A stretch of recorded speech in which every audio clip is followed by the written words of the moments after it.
Karena kemiskinan itu bukan dari Allah. Kemiskinan itu dari setan. Karena kita tidak mau keluar dari segala batasan-batasan yang membatasi kita. Bapak Ibu perhatikan saya. Pernah nggak Bapak Ibu membatasi pikiran? Wah, itu tidak mampu bagi saya. Oh, saya tidak lebih berbakat dari orang lain. Dan kita mengatakan seolah-olah semua orang-orang yang kaya, sukses di dunia ini karena mereka lebih berbakat daripada saya. Karena mereka lebih diperhatikan Allah daripada saya. Karena mereka lebih beruntung dari saya. Itu pikiran palsu bukan Bapak Ibu? Buatan siapa? Tapi sadar nggak Bapak Ibu? Coba sekarang pikirkan. Allah yang maha adil pasti ngasih kesempatan yang sama. Pasti ngasih kebahagiaan yang sama. Waktu kita juga sama semua 24 jam. Mereka yang sukses tidak punya waktu lebih banyak dari kita. Tapi mereka menggunakan waktunya benar-benar untuk mengarahkan mereka kepada kesuksesan itu.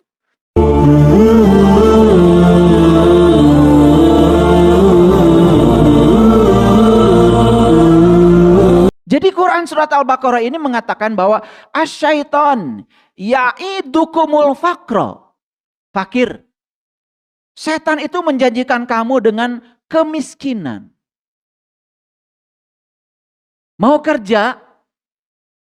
Ya, bilang dari dalam, ah capek. Padahal pengen uang banyak. Pernah nggak begitu Bapak Ibu? Mau bisnis? Ah, takut rugi. Padahal pengen untung banyak. Siapa yang sedang berbisik itu? Benar nggak kalau setan itu menjanjikan kemiskinan? Benar nggak Bapak Ibu? Jadi kalau hari ini kita miskin, berarti yang kita ikuti Allah apa setan? Nah, itu jawabannya. Harus dijelaskan begini baru sadar. Saya itu saking sayangnya pada umat nih, ingin berbagi Bapak Ibu. Saya bikin pelatihan hidup menakjubkan, saya bikin pelatihan dirindukan uang. Saya bikin pelatihan bagaimana hebatnya pikiran dan perasaan. Saya menulis buku Titian Kesadaran, saya menulis buku Hidup Menakjubkan. Saya ingin berbagi. Karena kemiskinan itu bukan dari Allah. Kemiskinan itu dari setan. Karena kita tidak mau keluar dari segala batasan-batasan yang membatasi kita. Bapak Ibu perhatikan saya. Pernah nggak Bapak Ibu membatasi pikiran? Wah, itu tidak mampu bagi saya. Oh, saya tidak lebih berbakat dari orang lain. Dan kita mengatakan seolah-olah semua orang-orang yang kaya, sukses di dunia ini karena mereka lebih berbakat daripada saya. Karena mereka lebih diperhatikan Allah daripada saya. Karena mereka lebih beruntung dari saya. Itu pikiran palsu bukan Bapak Ibu? Buatan siapa? Tapi sadar nggak Bapak Ibu? Coba sekarang pikirkan. Allah yang maha adil pasti ngasih kesempatan yang sama. Pasti ngasih kebahagiaan yang sama. Waktu kita juga sama semua 24 jam. Mereka yang sukses tidak punya waktu lebih banyak dari kita. Tapi mereka menggunakan waktunya benar-benar untuk mengarahkan mereka kepada kesuksesan itu. Sadar gak Bapak Ibu? Sadar sekarang? Kemarin saya kasih ya judul khusus memperkuat interior diri. Saya mampu, saya bisa. Saya bisa menghadapi semua rintangan itu. Saya pasti kuat. Ayo Bapak Ibu keluar dari situ. Itu batasan-batasan itu yang membatasi kita. Ternyata bukan dari Allah. Allah tuh al-wasi. Dia maha luas. Yang menyempitkan kita itu adalah diri palsu kita yang bernama syaitan. Cuman sayang kita ngaji bertahun-tahun. Kalau bicara tentang setan, pasti entitas lain yang suka mengganggu kita. Padahal yang membuat kamu tadi malam tidak bangun tidur, kan kamu. Tuhan bilang, dingin. Cuma gitu aja. Gak banyak kata-katanya. Tuhan bilang, ngantuk. Gitu aja kan? Gitu kan? Siapa yang bilang dingin? Siapa? Ayo jujur. Siapa yang bilang ngantuk? Siapa? Mau belajar? Sudah nyalakan lampu? Sudah ada kursi? Bukunya sudah terbuka? Baru buka, ngantuk. Nanti aja. Terus mau kapan? Yuk kita jujur ya. Jadi jangan-jangan setiap hari itu kita sibuk hanya dengan angan-angan kosong kita sendiri. Berharap berubah. Berharap masa depan lebih baik. Ini saya bongkar hari ini rahasia. Ulangi Bapak Ibu. Asyaiton ya'idukumul faqra. Setan menjanjikan kamu dengan kemiskinan. Jadi miskin berasal dari siapa? Setan. Batasan-batasan yang diciptakan di pikiran kita berasal dari siapa? Setan. Siapa setan? Makin jelas. Pakai kerudung. Di kacamata. Pakai batik lagi. Paham sekarang? Aduh. Ini saya buka ya kesadarannya. Yuk lanjutkan. Ya, wa ya'murukum bil fahsya, dan menyuruh kepada fahsya. Kan sholat itu tadi saya jelaskan. Aqimis sholat, inna sholat anil fasa wal munkar. Fasa itu jahat, fasa itu keji. Dan semua yang keji, tidak berperasaan, yang jahat, yang merendahkan, yang menghina, yang menghujat. Jelas kata ayat ini. Itu semua berasal dari syaitan. Ulangi lagi. Syaitan wujud nyatanya apa Bapak Ibu? Pikiran yang tidak terkendali. Dan saat kita tidak dikendalikan oleh pikiran, kita telah menjadi diri palsu. Makanya saat pikiran ini menguasai kita, tidak kita kuasai, maka kita langsung berubah menjadi rahwana. Makanya cerita Rahwana. Apa itu Rahwana? Dia yang mencuri Dewi Sinta. Siapa Sinta? Sinta itu kesadaran. Siapa Rama? Rama itu diri kita. Rama ini kehilangan Sinta dicuri oleh Rahwana. Banyak manusia yang kehilangan kesadaran. Karena apa? Dicuri oleh diri palsunya. Makanya Rahwana disebut si dasa muka, si banyak wajah. Makanya lihat ya, orang yang dikendalikan oleh pikiran hidupnya. Banyak wajahnya. Munafik. Berpura-pura bahagia padahal hancur.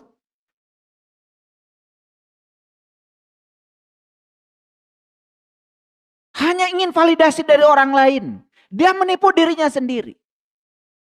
Berpura-pura jadi orang beriman. Padahal dia tidak tahu apa-apa tentang yang dia imani. Dia hanya mengimani angan-angan kosongnya sendiri.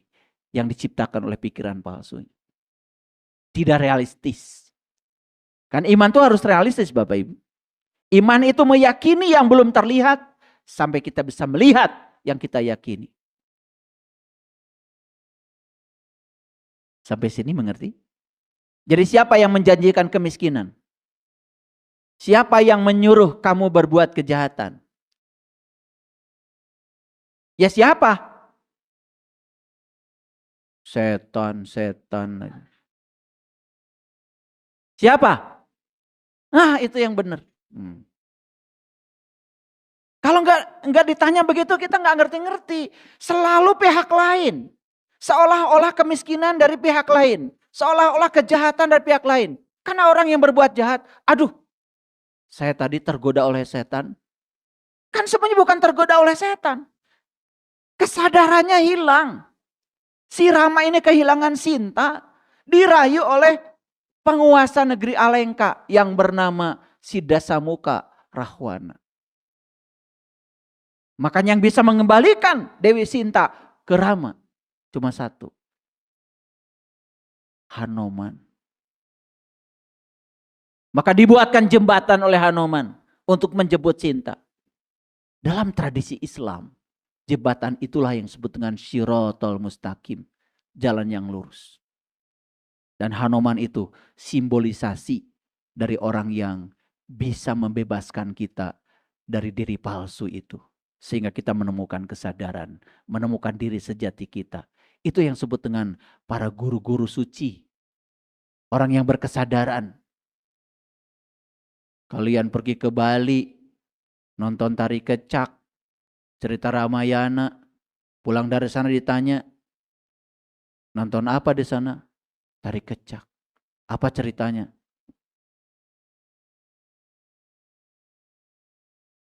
Cuman makan, tidur gitu aja. Kesadarannya tidak berubah. Karena tidak ada rasa untuk ingin tahu. Padahal kalau kita mau tari kecak kan dikasih brosur tuh. Dibaca enggak sama kalian? Dibaca apa tidak? Nah itu. Rasa ingin tahunya tidak ada. Ini cerita apa sih sebetulnya? Enggak tahu. Tapi sekarang jelas ya? Makin jelas? Oke. Wallahu ya'idukum magfirah. Beda dengan Allah. Kalau yang dijanjikan Allah itu adalah ampunan.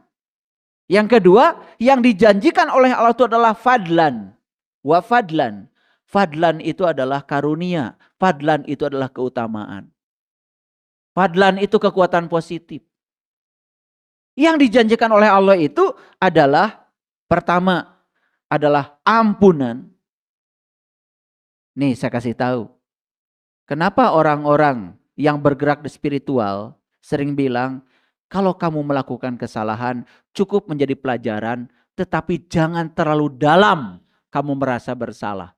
Karena kamu tidak bisa didefinisikan oleh apa yang kamu lakukan. Kalau kamu hari ini punya tekad yang kuat, itu definisi tentang kamu. Kalau hari ini kamu ingin berubah, itu definisi tentang kamu. Banyak orang yang datang pada saya. Ayah mohon dibimbing, saya ingin kenal jati diri. Apakah Allah akan mengampuni segala dosa-dosa saya? Sebegitu banyak dosa-dosa saya. Pertanyaan saya malah saya balikan. Kamu masih ragu sama Allah yang Maha Pengampun? Sedangkan di Quran Allah berulang-ulang mengatakan, sesungguhnya aku tidak akan mengampuni dosa syirik, tapi aku akan mengampunkan dosa apapun yang selain syirik itu bagi siapa yang aku kehendaki. Masih ragu? Itu karena kita dijebak angan-angan kosong. Belajarnya tidak realistis. Jadi yang dijanjikan setan apa Bapak Ibu? Ulangi. Dan kemiskinan dan kejahatan. Yang dijanjikan Allah apa? Ampunan dan keutamaan. Hebat ya. Apa yang namanya fadlan? Perhatikan saya. Satu-satunya golongan umat di semesta ini yang dijanjikan fadlan, keutamaan di Quran. Hanya satu golongan. Nama golongan itu adalah Bani Israel. Maka di Quran ada kata-kata begini, ya Bani Israel, uzkuru nikmati Allah alaikum wa anni faddaltukum alal alamin. Ingat ya Bapak Ibu. Ini Quran. Hai Bani Israel, terjemahkan. Hai orang-orang yang berjalan menuju Tuhan, itu terjemahannya. Ingatlah akan nikmat yang sudah aku berikan kepadamu. Dan aku berikan kamu fadlan, keutamaan dibandingkan umat yang lain. Bani Israel itu adalah siapa saja. Mereka yang mau berjalan bersama Tuhan. Yang mau berjalan menuju Tuhan. Masuk akal gak kalau diunggulkan? Mau gak Bapak Ibu jadi Bani Israel? Iya.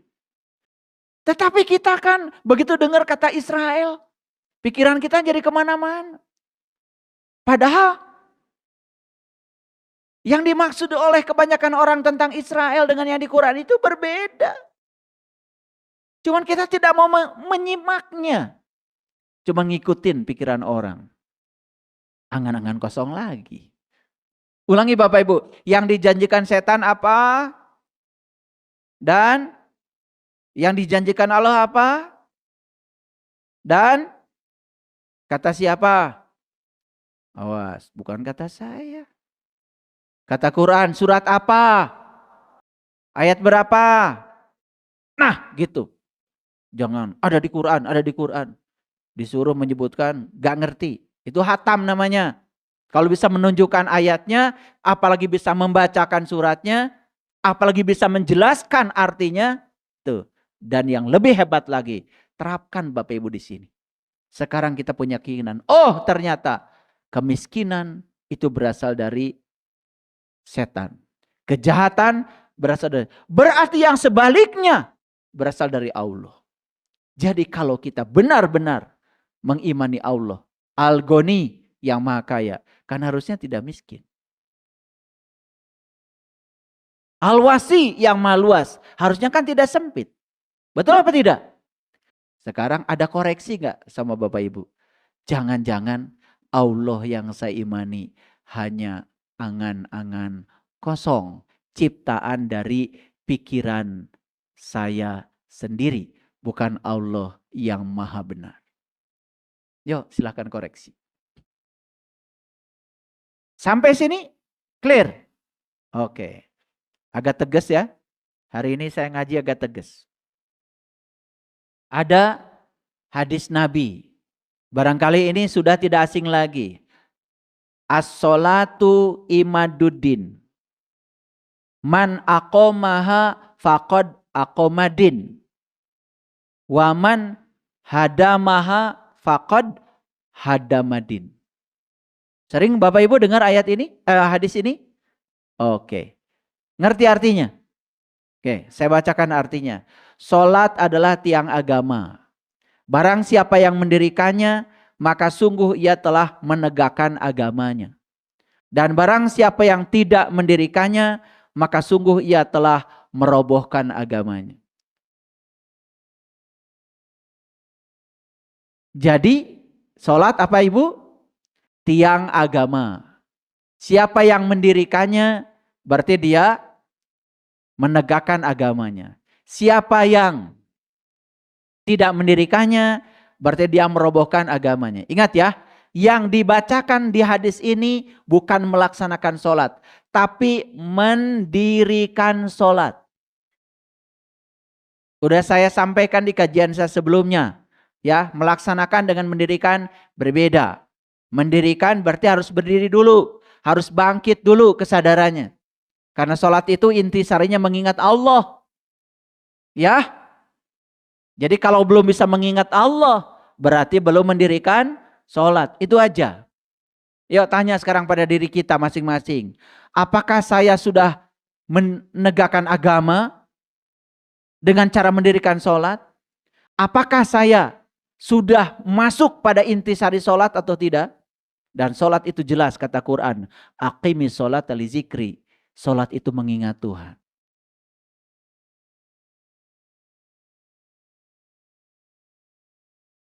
Ada koreksi nggak Bapak Ibu?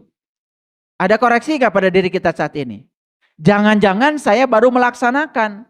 Saya belum mendirikan. Coba telusuri itu.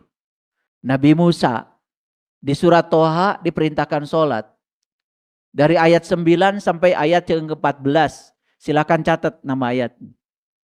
Sebelum Nabi Musa diperintahkan sholat oleh Allah. Dalam satu perintah dalam Al-Quran. Innani anallah. La ilaha illa ana fa'budni. Wa aqimis sholata li zikri. Nabi Musa itu diundang dulu oleh Allah. Untuk memasuki Al-Muqaddasi tua. Al-Muqaddasi tua itu tempat suci. Tua. Dan sebelum Nabi Musa diundang untuk memasuki Al-Muqaddasi tua. Baitullah yang sejati. Ada perintah buat Musa dari Allah. Fahla na'laika. Lepaskan kedua terompahmu. Terompah itu Bapak Ibu kiri kanan. Benar salah, baik buruk. Itu adalah yang memperbudak kita selama ini. Lepaskan dulu itu. Karena itu yang mengotori jiwa kita. Itu diabadikan di Quran surat Toha. Pernah membacanya? Pernah membacanya? Pernah menganalisisnya? Nah, loh. Oke. Jadi sholat itu apa? Tiang agama. Siapa yang mendirikan sholat berarti menegakkan agamanya. Siapa yang tidak mendirikan sholat berarti dia merobohkan agamanya. Sekarang saya kasih pertanyaan sebelum saya jelaskan. Sholat tadi tujuannya apa? Surga apa akhlak? Akhlak. Surga apa akhlak? Akhlak. Jadi sholat itu hasilnya nanti apa sekarang? Kalau saya sekarang bertanya sobat Bapak Ibu. Jadi siapa yang telah menegakkan agamanya?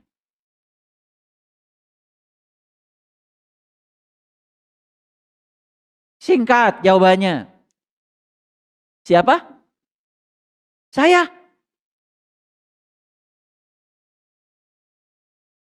Gak nyambung. Ulangi tadi. Tujuan sholat apa tadi?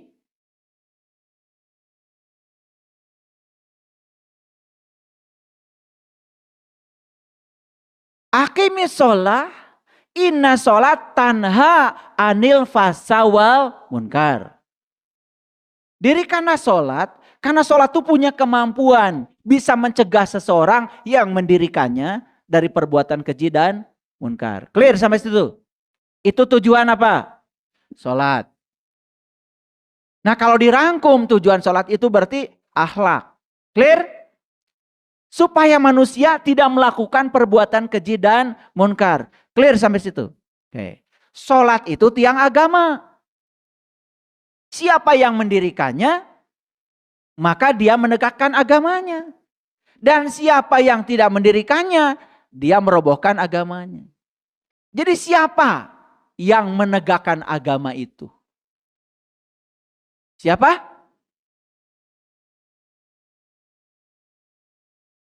Yang sudah terbebas dari perbuatan keji dan munkar. Yang akhlaknya sudah beres. Itu yang menegakkan agamanya. Masuk akal? Aduh, bikin kesimpulan gitu aja. Ternyata ya, keterampilan berpikir kita ini memang tidak terlatih. Ulangi.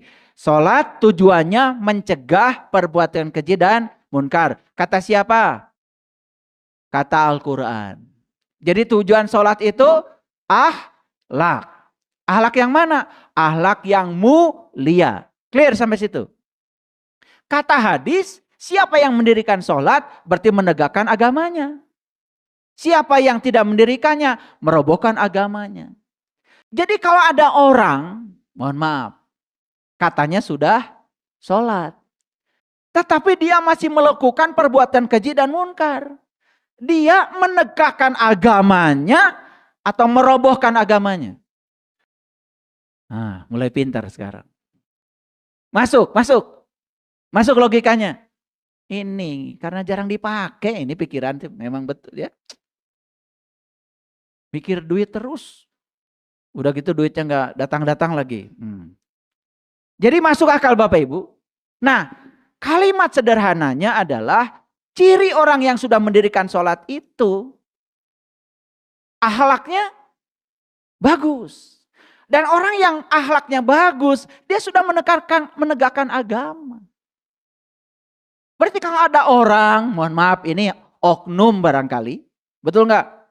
Rajin sholat, ya, tetapi masih melakukan perbuatan yang keji, yang munkar. Bahkan ya, anak-anak asuhannya sendiri, dia nodai, dia makan. Dia menegakkan agama atau merobohkan agama? Mulai pintar sekarang. Jadi ingin tahu nggak Bapak Ibu? Ini orang sudah menegakkan agama atau belum? Gampang nggak ngukurnya? Gimana? Nah, mau ditanya sholatnya berapa rakaat atau lihat akhlaknya? Pinter Bapak Ibu. Soal dia sholatnya berapa rakaat kan bukan urusan kita. Betul nggak? Kan itu urusan dia. Tetapi akhlak itu kelihatan gak Bapak Ibu dalam hidup? Nah, sekarang saya nanya sama Bapak Ibu. Apakah Bapak Ibu sudah menegakkan agama Bapak Ibu? Apa belum? Mulai ini pertanyaannya lebih spesial lagi. Jawab yang jujur. Sudah belum? Atau pertanyaan diganti. Bapak Ibu ada yang masih suka bohong? Itu keji itu. Bapak Ibu ada yang masih suka membicarakan keburukan orang lain? Itu keji itu. Fitnah itu. Ada yang suka menyakiti orang lain gak Bapak Ibu? Keji itu. Padahal sudah melaksanakan sholat. Itu berarti sesungguhnya kita belum mendirikan sholat. Clear sampai sini? Clear? Nah, jadi gampang ngitung ngukur orang. Dia itu sudah menjalankan hadis Nabi ini atau belum? Gampang Bapak Ibu. Ada orang bicara di mimbar agama. Tapi yang dia bicarakan itu adalah menghujat orang. Memaki-maki orang.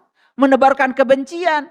Itu termasuk keji gak Bapak Ibu? Tapi ada gak yang kayak gitu? Apakah dia menegakkan agama atau merobohkan agamanya? Oke.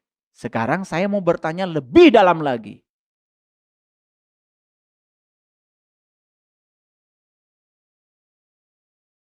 Bapak Ibu merasa sedih gak sekarang? Kalau anak-anak muda yang sekarang ini sangat meremehkan agamanya. Jadi, dan kenapa mereka tidak menghargai agamanya? Apa yang salah dengan agamanya? Apakah salah agamanya atau salah para penganutnya? Begitu tidak ada keteladanan lagi. Begitu tidak ada lagi yang bisa dibanggakan. Wajar gak kalau mereka tidak menghormati agamanya? Pernah dengar gak Bapak Ibu? Kasus-kasus yang sekarang sedang berkembang. Konon katanya bahkan haji yang disebut perjalanan suci pun bisa dipermainkan. Padahal itu adalah perjalanan suci. Saya yakin itu. Yang ngurusnya sholat. Yang berangkat juga sholat. Pada rajin. Tapi kenapa itu terjadi? Kira-kira jawabannya sudah terjawab Bapak Ibu? Ayat yang tadi. Siapa yang menjanjikan kejahatan dan kemiskinan? Siapa yang menjanjikan ampunan dan keutamaan? Pintar ya Bapak Ibu tuh ya kalau ditanya mah. Pintar. Mulai pintar ya, mulai waras ya. Oh alhamdulillah. Ini ayatnya Bapak Ibu. Coba lihat sini. Jadi menurut Al-Quran nih surat Surat Toha ayat 14. Coba baca Bapak Ibu. Barangkali ada yang belum pernah baca ayat ini. Sesungguhnya aku ini adalah Allah. Tidak ada Tuhan selain aku. Maka sembahlah aku dan dirikanlah sholat untuk mengingat aku. Jadi Bapak Ibu, sholat itu mengingat siapa? Allah. Bapak Ibu sholatnya mengingat siapa? Mulai gak jujur kalian itu. Harusnya sholat itu mengingat siapa? Harusnya. Faktanya. Sampai hari ini. Bapak Ibu sholat mengingat apa? Jadi Bapak Ibu sudah mendirikan sholat atau baru melaksanakan sholat? Jadi berlawanan gak dengan perintah Allah dalam Al-Quran? Berhasil gak mencegah perbuatan keji dan munkar? Berhasil gak menegakkan agama? Jadi jangan-jangan yang meruntuhkan dan merogohkan agama kita adalah kita sendiri pemeluknya. Cuman kita tidak sadar. Kembali lagi, sadar. Clear sampai sini? Ya.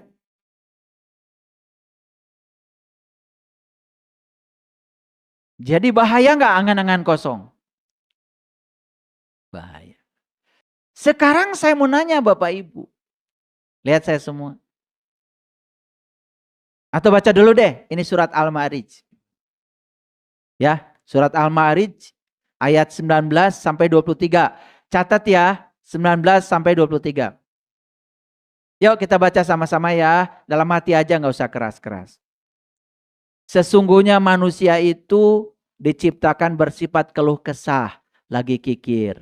Yes? Yes apa tidak? Siapa yang yes? Nah gitu. Manusia bukan saya. Nah itu manusia di sini. Jelas ya? Ulangi lagi. Sesungguhnya manusia diciptakan bersifat keluh kesah, lagi kikir. Innal insana khuliqa halu'a. Makanya ada kata halu'a.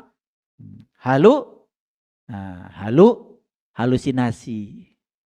Halu itu angan-angan kosong. Ya, lanjut dulu.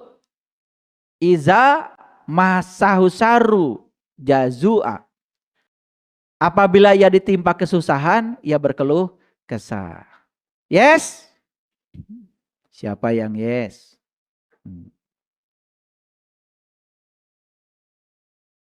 Wa iza masahul khairu manu'a. Tapi apabila ia mendapatkan kebaikan, ia kikir. Kan suka gitu ya kalian? Doakan ayah guru. Tanah saya laku. Saya nanti mau bantu untuk membangun peradaban. Yes. Udah laku mah. Tingkah mana. Biasa. Can ayam masuk janji. Betul nggak? Gus ayam melebar. Itu. Itu. Ini manusia atau orang? Ya, oke. Nggak apa-apa, nggak apa-apa. Ya. Nah, ada pengecualian Bapak Ibu, perhatikan ayat ini keren banget. Sesungguhnya manusia diciptakan bersifat keluh kesah, lagi kikir. Apabila di tempat kesusahan, ia berkeluh kesah. Dan apabila ia mendapatkan kebaikan, ia amat kikir. Kecuali yang sholat. Nah, sekarang pertanyaannya. Jawab dulu pertanyaan saya ya. Bapak Ibu, kalau ditimpa kesusahan berkeluh kesah? Oke. Bapak Ibu kalau mendapatkan kebaikan jadi suka perhitungan? Ya. Bapak Ibu sudah melaksanakan sholat? Oke. Kalau menurut ayat ini, seharusnya kalau orang sudah sholat, sudah terbebas dari sifat ini. Nah pertanyaannya, loh kok saya sudah sholat, tapi sifat-sifat ini masih melekat pada saya? Terasa? Terasa? Nah, kira-kira jawabannya apa Bapak Ibu? Karena kita belum mendirikan sholat. Sholatnya buat besok. Sholatnya buat nanti. Sholatnya bukan buat sekarang. Sholatnya buat surga, bukan buat akhlak. Sholatnya buat masa depan, bukan buat masa sekarang. Itu angan-angan kosong gak Bapak Ibu? Harusnya sholat buat kapan? Sekarang. Harusnya dampak sholat dirasakan siapa? Kapan? Sekarang. Setuju sampai sini? Terkoreksi? Terkoreksi. Nah ini supaya yang merasa pahalanya sudah seabrek gitu ya. Tetapi tidak berubah akhlaknya. Ayo kita koreksi. Nah kemudian ayat ini yang selanjutnya. Alladzina hum ala sholatihim daimun.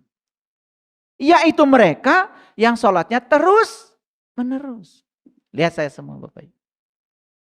Bapak Ibu sholatnya berapa waktu? 5 waktu. Kalau kata Quran sholat berapa waktu? Berbeda? Duh, kok baru tahu ya, baru sadar. Coba sekarang, ada nggak orang duhur sholat? Ya, habis sholat berbuat fahsa dan munkar. Ada nggak Bapak Ibu? Ada. Itu perbuatan dilakukan ketika sholat atau setelah selesai sholat? Siapa yang begitu? Nanti asar sholat nggak? Sholat. Ketika sholat bohong nggak? Enggak. Ketika sholat korupsi nggak? Enggak. Ketika sholat selingkuh nggak? Enggak. Nah, perbuatan keji dan munkarnya itu Bapak Ibu dilakukan kapan? Di antara waktu sholat. Inilah bahayanya sholat 5 waktu. Karena sholat itu harusnya terus, menurut kata siapa? Surat apa? Ayat berapa? Catat. Ayat 23. Udah dicatat? Nah, loh, kok sholat 5 waktu? Nah, yang 5 waktu itu Bapak Ibu, itu ngecasnya. Yang 5 waktu itu adalah ngecasnya. Dan hasil ngecas itu harusnya dibawa kan? Nah, kalau dia mampu membawa hasil ngecas, duhur dicas, dibawa ingatannya sampai asar. Dia jaga dari perbuatan keji dan munkar, berarti sholatnya terus menerus. Jadi Bapak Ibu, orang yang habis sholat tapi melakukan perbuatan keji dan munkar, sholatnya hanya 5 waktu. Harusnya sholatnya terus menerus. Jadi mau bohong, saya kan sholat. Mau menolak kenyataan hidup, kan saya sholat. Gitu nggak Bapak Ibu sholatnya? Mau membicarakan orang, kan saya sholat. Nah coba sekarang Bapak Ibu sholatnya ditambah. Bukan 5 waktu. Tapi terus menerus. Saya yakin tujuan sholat akan tercapai. Manusia tidak lagi melakukan perbuatan keji dan munkar kalau sholatnya terus menerus. Makanya Bapak Ibu, waktu saya bikin masjid ini, masyarakat minta izin sama saya mau bikin tulisan di depan itu batas suci. Saya bilang, masjid saya ini tidak boleh ada tulisan batas suci. Saya khawatir sucinya hanya ketika di masjid saja. Gara-gara ada batas suci. Lewat sana kurang ajar. Jadi kenapa sampai sekarang tidak ada tulisan batas suci? Saya punya visi, punya misi. Kesucian itu yang dilakukan di masjid. Tidak usah dibatasi di situ. Bawa ke sana. Bawa keluar masjid. Kalian tetap suci dimanapun kalian berada. Itu tujuan saya. Makanya barangkali hanya satu-satunya di dunia ini masjid yang tidak ada tulisan batas suci. Karena di masjid ini kesucian tidak dibatasi. Jangan-jangan yang melakukan tindakan keji dan munkar itu gara-gara batas suci itu.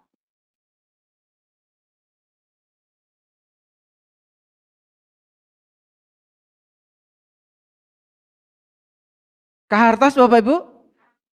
Nah, lagi ngaji suci. Tapi keluar dari pintu sana,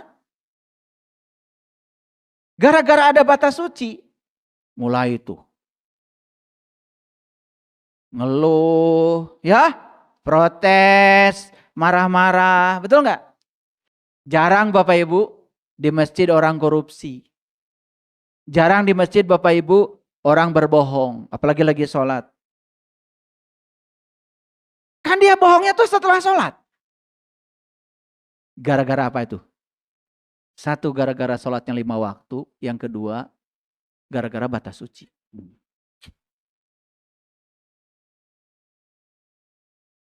Ketawa Bapak Ibu ya. Baru sadar. Kalau sudah batas suci itu. Awas, awas, awas, awas. Suci banget.